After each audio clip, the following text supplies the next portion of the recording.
که په میوند کې شهید نشوې که په میوند کې شهید نشوې خدای کللیه بې ننګۍ ته دې ساتینه. بله قدرمنونکو د هغه ټپه ده چې ملالۍ د هغه وخت کې کله لوی انګریز غوښتل په افغانستان یرغل وکړي، افغانان د انګریزانو سره لاس تر غاړې وو، په میدان کې خرپ خروپ و د تورو، ولې ملالۍ په خپلو افغانانو غږ وکړ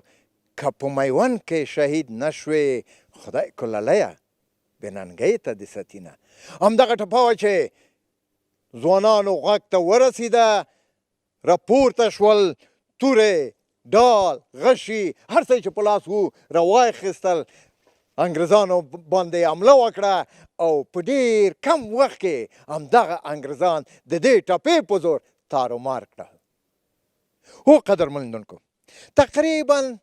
څه کم زیات 100 کاله کېږي د نړۍ په تاریخ کې افغانستان 3 سختو امپراتورانو په افغانستان باندې یرغل کړی دی، خو شکر الحمدلله د دنیا په تاریخ کې دغو 3 لویو یرغلګرانو ماتې خوړل ده او په ډېر شرمېدلي حالت څخه د افغانستان څخه وتلی دي.